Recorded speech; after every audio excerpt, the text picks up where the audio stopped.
کہ ایک بادشاہ تھا، وہ سمندری سفر میں روانہ ہوا تو ایک غلام اس کے ساتھ بیٹھا، تو جب وہ کشتی ڈولتی تھی، ہچکولے کھاتی تھی تو وہ چیخے مارتا تھا، تو کشتی والوں کا سکون برباد ہو گیا۔ ایک دانا شخص تھا، اس نے کہا بادشاہ اگر آپ اجازت دیں تو میں اس کو چپ کرواؤں؟ اس نے کہا یہ تو کمال مہربانی ہوگی۔ تو اس نے دو نوجوانوں کو کہا کہ اس کو ذرا ہاتھوں سے پاؤں سے پکڑ کر کے پانی میں غوطے دو۔ تو اس کو پانی میں پھینکا، جب وہ ڈوبنے لگا نکالا اور کشتی میں بٹھایا، وہ چپ کر کے بیٹھ گیا، اب کوئی چیختا نہیں ہے۔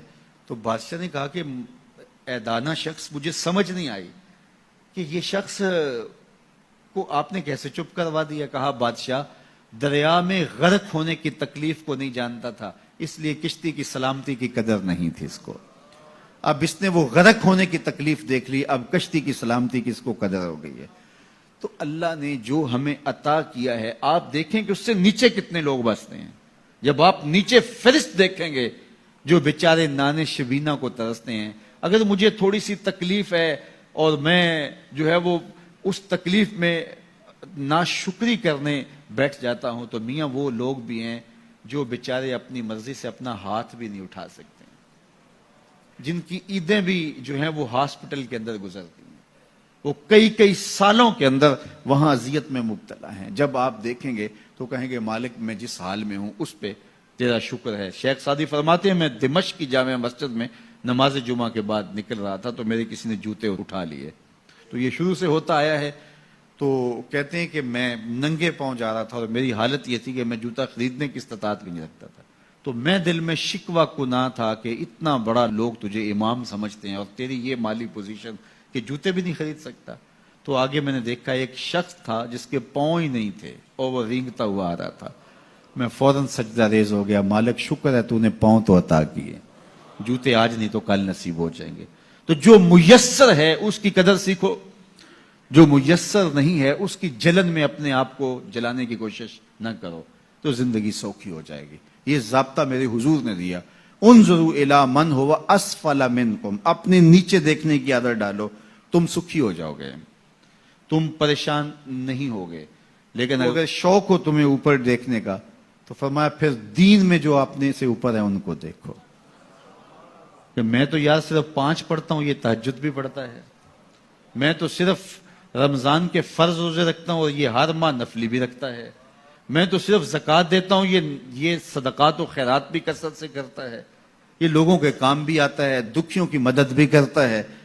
تو پھر ان کو دیکھو گے تو پھر تمہارے عمل میں قوت پیدا ہوگی۔ اوپر دیکھنے کا شوق آ جائے تو دین میں جو اوپر ہے ان کو دیکھو، ورنہ نیچے دیکھو، نیچے دیکھو گے زندگی سوکھی رہے گی۔ اپنی مٹی پہ ہی چلنے کا سلیقہ سیکھو، اپنی مٹی پہ ہی چلنے کا سلیقہ سیکھو، سنگ مرمر پہ چلو گے تو پھسل جاؤ گے۔ تو زندگی سوکھی کرنے کا طریقہ یہ ہے کہ اپنے نیچے دیکھو اور اللہ کا شکر ادا کرو۔ تو پھر سنو، میں تو کہتا ہوتا ہوں یہ ٹینشن فری حدیث ہے۔ سید علی المرتضیٰ فرماتے ہیں حضور نے فرمایا جو اللہ کے دیے گئے تھوڑے رزق پہ راضی ہو گیا، اللہ اس کے تھوڑے عملوں پہ راضی ہو جائے گا۔ زندگی سوکھی کر دیتی ہے یہ حدیث پاک۔ تو جو اللہ نے دیا مالک تیرا شکر ہے، یہ تھوڑا کرم ہے کہ تو نے ہمیں انسان بنایا ہے، ہمیں فہم و ادراک کی دولتیں دی ہیں، ہمیں شعور اور خرد عطا کیے ہیں۔ کتنی مخلوقات ہیں جو سارا دن شدت کی گرمی میں بوجھ اٹھاتی ہیں اور چارہ جا کے جو ہے وہ باہر سے لے رہی ہوتی ہیں، وہ بھی تو تیری مخلوقات ہیں۔ تو نے ہمیں انسان بنایا، انسانوں کے گھر میں پیدا کیا، اور میں اور آپ تو اس کا شکر ادا نہیں کر سکتے کہ ہمیں اللہ نے محمد عربی کا غلام بنایا ہے، حضور کا امتی بنایا ہے۔ میری خوش قسمتی میں تیرا امتی، یہ میرا مقدر ہے، یہ آپ کا مقدر ہے۔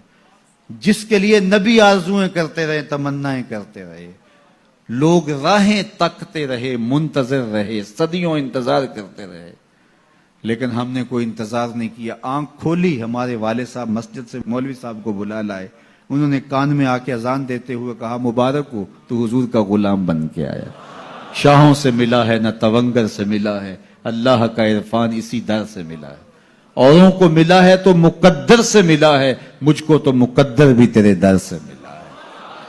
یہ میری اور آپ کی خوش بختی، تو جتنا بھی شکر ادا کریں تھوڑا، تو لوگوں کے کام آئیں، لوگوں کے لیے جو ہے وہ خیر کی چابی بنے اور شر کا تالا بنے۔